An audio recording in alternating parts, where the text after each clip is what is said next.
So, ang totoong kwento po diyan, sa ISAP talaga sumuko si Pastor Kibuloy. Mhm. Yan po ang sigurado. Sa ISAP siya sumuko at ang kasunduan tahimik lang. Pero dahil nagbida-bida na naman ito si Abalos, di umano, talaga nga namang may plano ata itong maging senador. Kaya gusto niya yung credit sa kanya. Ayun na nga ho mga kababayan. Ano ho bang aasahan natin dyan kay Secretary Benhur Abalos?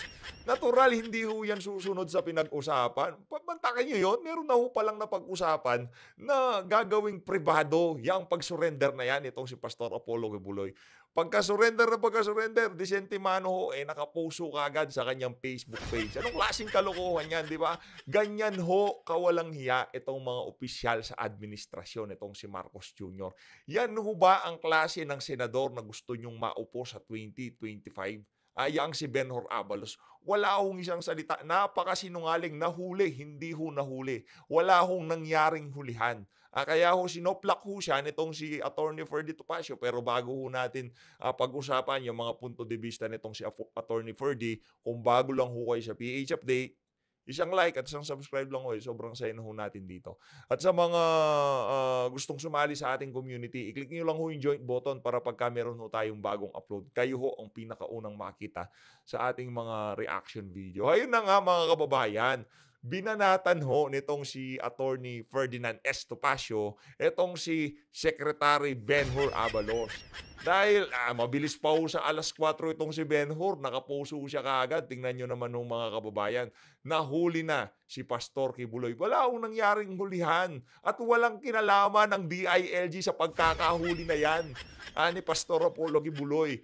AFP ho, Armed Forces of the Philippines, ang talagang tumimon dyan sa pagkakahuli na yan. Ibig sabihin, wala na ho talagang tiwala ang ating mga kababayan dyan sa pamumuno nitong si Abalos, yan kay Marbil, kay Torre. Wala hong nangyaring pagsuko dito kay Benhur Abalos dyan sa PNP. Wala ho. Fake news ho, kaya kailangan dapat ho dito sa GMA, itong post na to ni Benhur Abalos, yan ho ang pinakaunang fake news ngayong araw na to. Kaya dapat itong GMA na to, yan ho ang binabantayan nila, yung page na yan ni Benhur Abalos. At sa tingin ho natin, hindi lang ho yan ang huling fake news na ilalabas ni Abalos dyan sa kanyang Facebook page. Kaya mangyari ho, kung gusto yung i-report, kayo nang bahala dyan. Ayun na nga mga kababayan, ito ang banat nitong si Attorney Ferdy Topacio dyan sa pag-e-epal na yan ni Benhur Abalos. Wala ho tayong magagawa, no? Itong mama na to, itong si Benhur, itong si Mang Ben, yung si Mang Ben, yung si Mang Ben, gusto ho niyang maging senador. Again, tayo hong lahat, marami ho tayong pinangarap sa buhay na hindi ho nating pwedeng makamtan. At para sa iyo, Abalos, ang pagiging senador, hindi yan nakatadhana para sa iyo. Kaya wag mo nang ipilit, wag ka nang gumasta sa mga ads sa FB para ipangalandakan na nasali ka na sa Magic 15, Magic 12 ng senatorial candidate o kung ano pa man. Wag nyo nang bayaran yung mga ganyang klaseng ad. Huwag nyo nang lukuhin ng sarili nyo kasi alam nyo mismo sa sarili nyo na hindi kayo makakapasok sa Senado sa 2025. Ito ang bana na itong si Atty. Ferdy Topacio.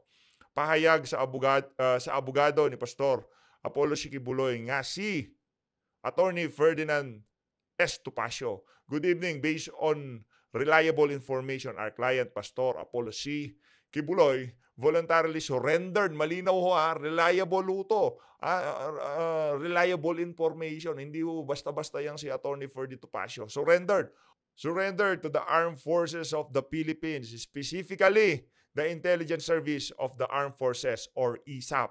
He was not arrested, especially not by Philippine National Police under the DILG. Therefore, it was equal to the highest level for Sec Abalos to be seemingly taking credit for the existent arrest. Yun na nga mga kababayan, wala hong pag-arestong nangyari, pero ang poso nitong si Abalos nahuli na. Kaya naman marami hong bumanat dito kay Benhur Abalos. Kumbaga yung pag-epal ho kasi niya ibang level na Nakita nyo naman ho, talagang yung political mileage ay yung media mileage na pwede niyang makuha doon sa issue ni Alice Go, talagang kinuha niya ho, di ba? Silang dalawa pa nitong si Marbil ang sumundo dito kay Alice Go sa Indonesia para makapagpa-press con, kung ano-ano sinasabi sa social media, kesyo napakahirap ng lagay nila, kesyo wala ng oras, buti na lang merong kaibigan na nagpahiram ng eroplano. Ano ho ba yung pakimkim doon sa kaibigan niyan? Siyempre, binigyan kayo ng pabor noong may-ari ng eroplano. Anong ibibigay niyong pabor na pabalik doon sa may-ari ng eroplanong pinagpahiraman sa inyo, Benhur Abalos, di ba? Ganyan lang naman ho yan. Papahiramin nga ng eroplano ng isang mayamang businessman ang walang kapalit. Imposible naman yan. Pinahiram o inarkila, ganun lang naman ho yun. Siyempre, sasabihin pinahiram para kung sakaling inarkila, kukumputin yan ng mga media kung magkano nagastos dyan kay Alice Go para mapauwi lang. Pero malaki hong pera yan. Malaki hong pera yung ginasta nila dyan para mapauwi lamang itong si Alice Go. Kaya naman ho mga kababayan, dito sa pag-surrender na to ni Pastor Apollo Kibuloy, ang ginawa ho nitong si Benhur Abalos, mabilis pa sa alas 4, nakapuso ka siya kagad. Kaso ang problema, mali ho, fake news ho itong si Benhur Abalos. Hindi ho nahuli yung si Pastor Apollo Kibuloy.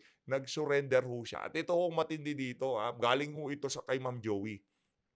Galing ho to kay Ma'am Joey. Para doon sa mga nagsasabi na nasa KOJC tapos lumabas kasi kung ano-ano saan punta. Ito mga kababayan, galing sa Kidapawan, North Cotabato si Pastor kasama na ang ISAP. Ibig sabihin sa Kidapawan pa lang kasama na ang ISAP. Tapos nag-travel passing through Old Airport adjacent sa hangar ng KOJC. Dinala na kaagad sa GHQ. Puting ahas. Meron ka na ba lang ngayong puting ahas, Ma'am Joey? Matindi Akala ko si Binibining Maharlika lang ang merong puting ahas. Meron ka na rin pa. Tagal na akong di nakakapanood dito kay Ma'am Joey no? Medyo nabibisi ho tayo, no? Ayan na, galing hong Kidapawan, North Cotabato, yang si Pastor Apollo Kibuloy, nung nahuli ho siya, hindi ho siya galing dyan sa KOJC compound o dyan sa hangar. Yung tanong sa kanya, yung tanong ho kay Tori kasi kanina, doon sa uling video natin, kesyo, most probably daw, yung helicopter na lumipad, galing doon sa KOJC compound, doon daw nakasakay itong si Pastor Apollo Kibuloy. Pero malamang sa malamang ho, alam na rin ho ni Tori. Sa bagay, hindi ho alam ni Tori.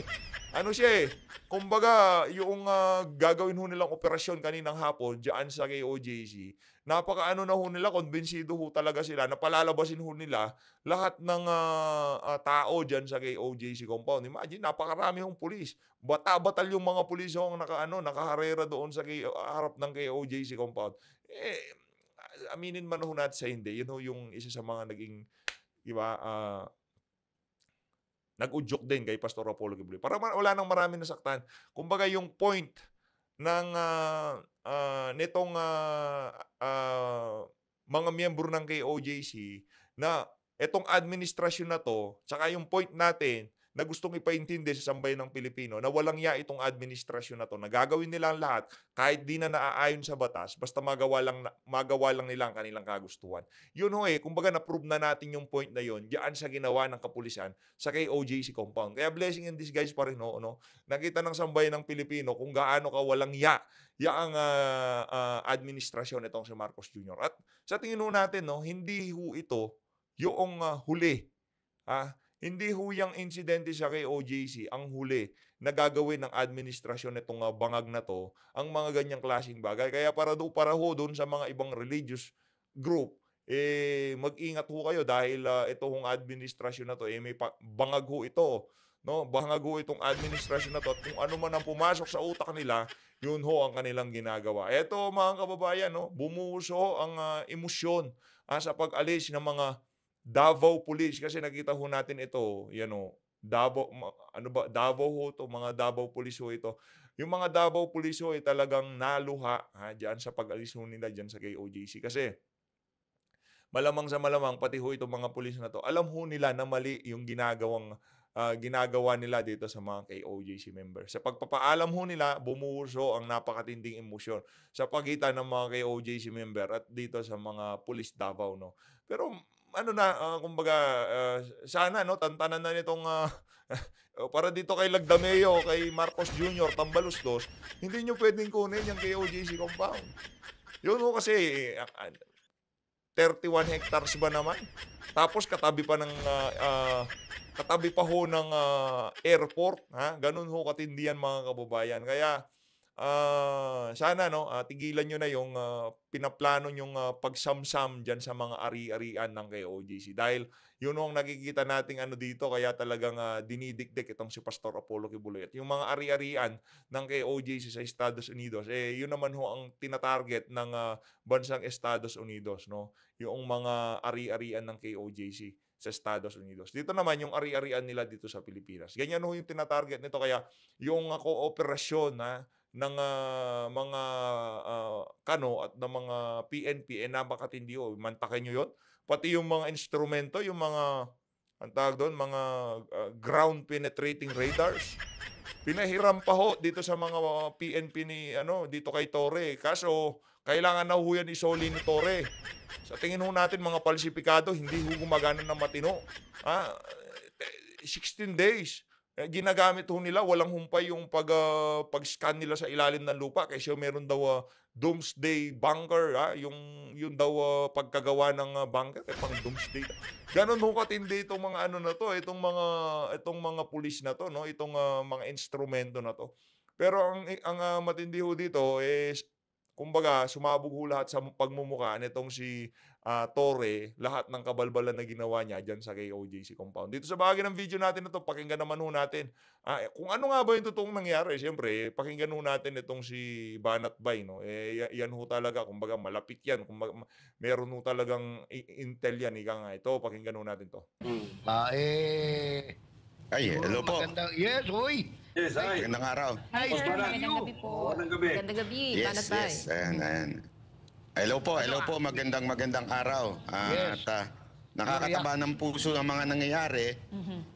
Kasi baka isipin ng iba, bakit tayo nagdidiwang? Nagre-rejoice, Oo, kasi una-una, dito napapatunayan natin na napakasinungaling po ni Torre. Talagang siya po ang pinakasinungaling at sumira sa imahe ng PNP. Oo, Yes. wasak na wasak no?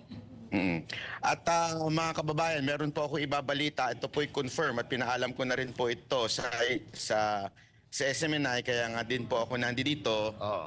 Ang tunay na nangyari po talaga ay sumuko Ito. po si Pastor Kibuloy sa AFP, sa ISAP. Particular po dyan sa lugar na yan, hindi po siya nahuli o sumuko sa PNP.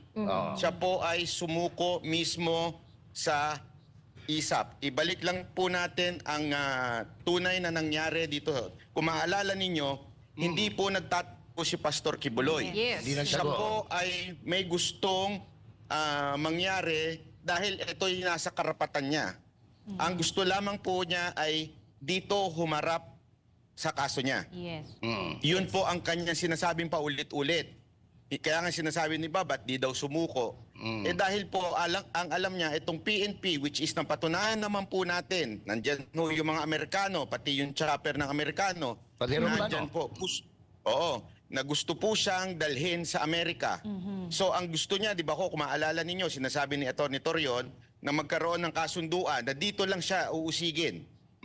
At sa tingin ko, ito naman po, para sa klaro hindi ko po ito confirm, pero sa tingin ko, yun po ang dahilan kung bakit siya sumuko.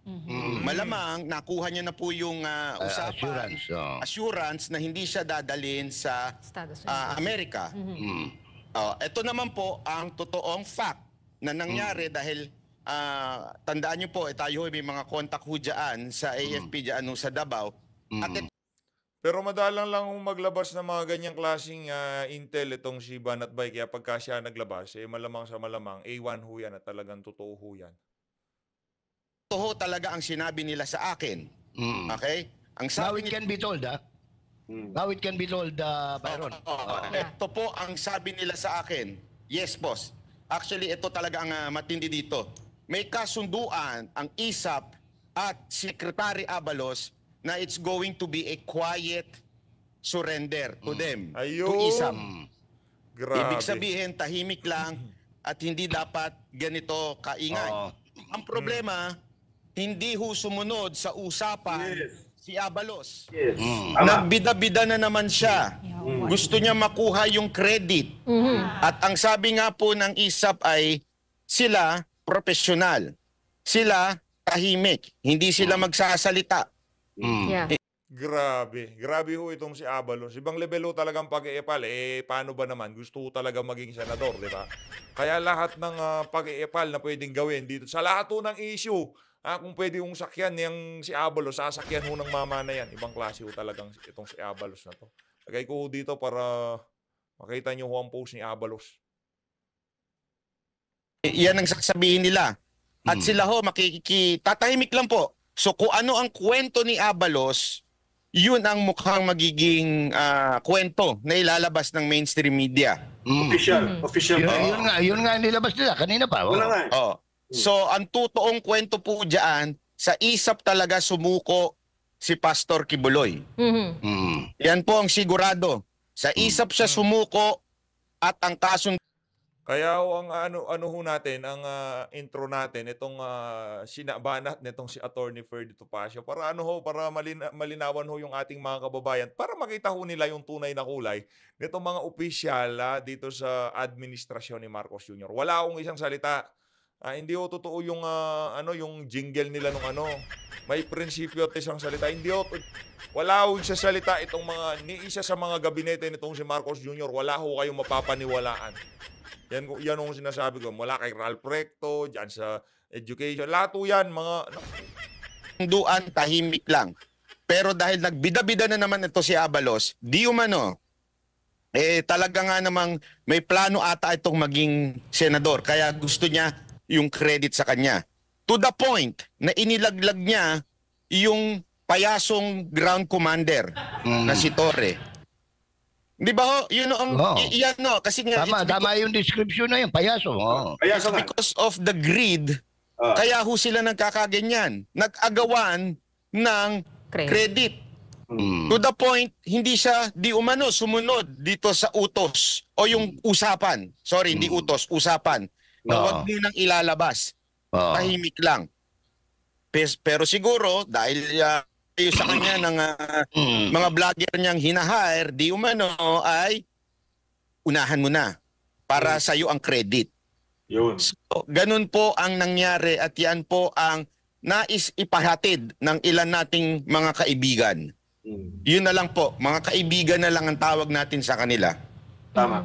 Sir, may statement ba yung ISAF doon sa Ayan mga kababayan, talagang may plano yang si Abalos na tumakbo sa Senado sa 2025. Di ba kasama naman talaga siya sa official lineup ng administrasyon. Kaya talagang gusto niyang magsenador. Yung baka talagang gusto niyang magsenador. Kaya lahat ng issue na pwede ho niyang sausawan, sinasausawan ho nitong walang yang DILG secretary. hindi pagsunod ni Abalos sa kasunduan? Hindi po magsasalita ang ISAP ng ganyan. Dahil sila po ay mga profesional, hindi po ever yan nagsasalita in public, tahimik po kumilos yan, nagtiwala. Ito po para sa kalinawan natin, nagtiwala ang pamunuan ng KOJC na it's going to be a quiet surrender. That's why we were Karapatan never yun, never mentioning it since panuklak. Hindi wala tayong binabanggit eh. As a matter of fact, all of us, alam nyo na yan, sigurado ako, we're not allowed to talk about it until I had a confirmation na ilabas ito. Kasi nga, nagsalita po yung ilan nating kaibigan at sinasabi nila, medyo nabastusan sila. Sa nangyari. Ngayon, sila hubay magsasalita, hindi ko po alam, hindi po ako magmamagaling, pero ito lang ang sabi sa akin, kami mga profesional, hindi kami mahilig sa media, hindi kami nagsasalita, pero ito yung nararamdaman namin. Well, nangyari na yan. Kay Admiral Carlos ganon din, nilaglag. Nabastusan ho ang ISAP dyan sa ginawa na yan itong si Benhur Abalos. Kasi kumbaga usapang lalaki na walang lalabas walang magsasalita wala muna Kumbaga quiet surrender nga Kaso itong si Abalos para mapag-usapan ho siya. Siya ho kasi nag-break ng storya. Diba? Siya ho nag-break ng storya na may picture pa. Kaya yun na ho mga kababayan. din si Admiral Carlos pero hindi nagsalita, no? So, Iba ang sundalo eh. iba yung sundalo. Iba't iba talaga sila. Kaya pinili ni Pastor na doon sa kanila mag-surrender. Yes, Lorraine. Nandiyan na si Byron, Lorraine. O Banat, Byron. So, Yes po, opo. so maliwanag na at parang very consistent 'yon, no, na Pastor will never surrender to a tyrant like Yeah. Torre, no, and to Abalos. no, Or and then, Marbil. no, he will surrender to people that he really trusts and respects. Yeah. Yes. Kaya lang baka tanongin nung iba, bakit ibinigay pa sila sa PNP o nakipag-coordinate pa kay Abalos? Remember, may warrant ang korte. At ang magpapatupad po nito ay ang PNP. Hindi po pwedeng makialam ang AFP. Alam naman po natin yan sa batas. Unless there is a rebellion or something na para sila makialam. Ngayon, nagtiwala lang siguro ang ating pastor sa AFP. Alam naman natin, mas professional sila gumalaw kaysa sa PNP, lalong-lalo na sa inasal po ni Torre. Talagang kitang-kita natin yung pagiging balasubas niya at pagiging unli lies niya, di ba? So, Unli lies, kaya po siguro, ganun ang nangyari. Ngayon po, hindi sabi nga ni Ma'am Badoy na kung sila po ba ay magsasalita, hindi po sila magsasalita dahil alam natin na ganyan sila. Yes. Na hindi po sila, alam ni Ma'am yan, may maraming kaibigan pong AFP officer yan, hindi po nagsasalita yan. Byron, so ang maganda dito, unmask na naman itong si Abalos, Yes. credit grabber, bida, di ba? And this is what I was talking about, Byron, J, Yes, Elmer, po. Ina, and Carla, no? This character ng Marcos administration, yung mga nakapaligid sa kanya, hayok na hayok sa kapangyarihan, parang hindi nila mapigil-pigilan yung sarili nila. Eh nakita na naman natin ngayon dito, kay Abalos, bida-bida, di ba? Yeah. So, I want to point that out because because this is the burden that the Filipino people have had to endure. Yeah. Yung nakakangilabot na pagka-power hungry, no? Yung pagkaupo pa lang, sisiraan na kagad ang VP, tapos nasa 2028 na yung sites nila. Hindi ba lang magsilbi naman muna kayo, di ba? Parang ganyan. So, ayun naman, bida-bida, hindi na nahiya, no?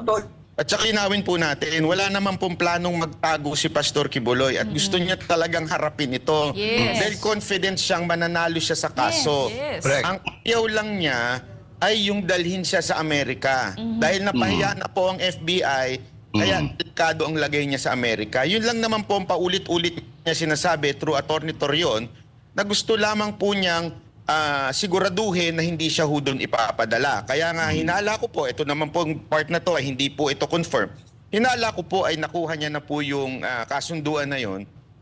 Nahaharap po siya sa korte sa Pilipinas at hindi Ayun. sa Amerika. So Correct. hindi po siya nagtatago dahil gusto lang niya magtago. O paano pagka sa bagay, AFP ho yung niya nasa likod niya. Kumbaga, binigay ng mga AFP personnel yung kanilang isang salita, no? Kaso, i-invoke ko nito mga kanon na to, yung treaty, yung pinirmahan nating treaty. Pagka hindi nasunod yun, sasabihin naman ng mga kritiko, yung mga gustong magpadala kay pastor sa Amerika, dapat sundin natin yan, pinirmahan natin yan eh. Diba? Ganyan ho, sigurado magiging argumento ng mga yan. Di po siya nagtatago dahil guilty po siya. Nagtatago lang po siya itong mga nakaraang araw dahil ayaw niya sa Amerika po. Pero sa Yes. korte sa Pilipinas, haharapin niya po yan. Yes. Ready siya Mga anytime. partner, sorry, putulin ko lang yung saglit kasi we have to, have a break lang. Okay, magbabalik po ang ating live broadcast sa ilang sandali lang. Pastor Kibuloy will be brought to the Intelligence Service of the Armed Forces of the Philippines headquarters in Camp Emilio Aguinaldo, Quezon City. Yan po ang the long and short of it. Yes. And Byron. Sir Jason, marami rin kasing nagme-message sa atin, pero hintayin na lang po natin yung pinakang official statement din po ng ating legal counsel, no? Hinintay lang po natin yun. And going back dito sa mga naging pahayag din ni Sir Banatbay, yung ikaw mismo, no, na kung ikaw siguro, Sir Banatbay, yung ganyan pakipagkasunduan pala, traidor talaga itong PNP. Oo, at saka alam nyo, napakahalaga ho dito na maintindihan natin na hindi po, ito'y tagumpay po ng KOJC at ni Pastor Kibuloy dahil finally, nakuha po ni Pastor Kibuloy yung gusto niyang mangyari na dito ho sa Pilipinas idinig yung kaso niya. Yung kaso. Alam nyo, hindi po takot si Pastor Kibuloy na harapin Yes. ang kahit anumang kaso as long as sa Pilipinas. Huwag sa Amerika. So, at dahil nga dyan sa nangyari na yan, finally, mahaharap niya na po. Pero isa pa pong tagumpay natin dito ay yung napatunayan natin na napakawalang niya talaga ni Torre at ni Barbie. Correct. Yes. Na kung saan, talagang napakasinungaling na tao nito, mga na kunwari may bunker, merong tunnel.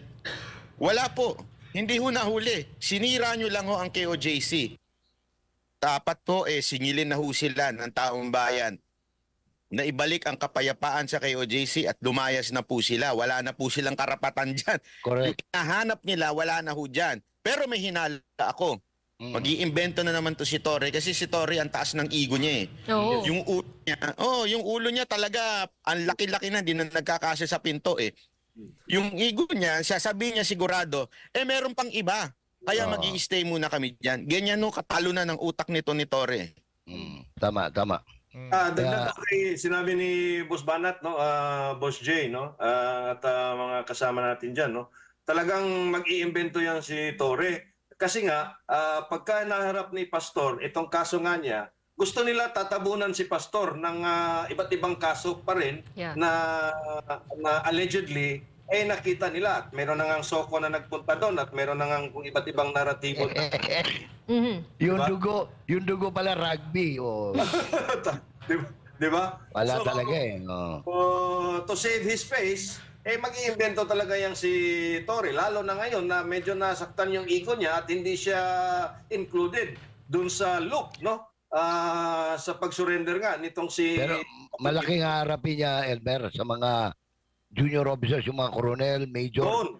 Kasi isipin mo pinagod niya ng 16, hindi lang 16 days, more than 20 days kasi may 4 days pa sila, pinractice pa nila kung paano nila sila lulusob, no? At saka ano yan it involves so many other regional police offices. Correct.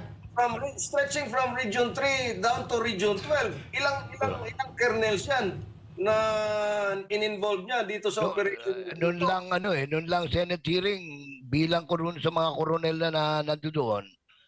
Kasi buong Davao Region kasama ang Region 10 at saka Region 12 at saka Barn, no? Caraga. Yun. Ganun na. karami. 5 na. Meron 3 and 4. 7. Tapos may Region 4A, may Region 3, Region 7, Region 6. Kung nawalan ho ng kredibilidad itong si Torre ngayon, kahit ano na lang ipag-utos niya sa mga tao niya, mapapaisip yung mga tauhan niya. Baka ano na naman yan, sir, baka palpak na naman yung iutos mo sa amin. Ganyan ho ang magiging dating. Kumbaga, nasira ho yung, sa bagay, wala namang pinoprotektahang kredibilidad yung si Torre. No? Talagang marami hong record ng pang-abuso itong mama na to. Kaya wala naman ho siyang pangalan na sinasalba dito sa nangyari na to. Nakapalpakan niya dyan sa KOJC. So always mga kababayan, dito na ho natin tatapusin ang ating reaction video. Maraming salamat sa pag-support sa PH Update. Kung di nyo pa ho napanood tong video na to, i-click nyo lang. Mag-ingat po kayong lahat.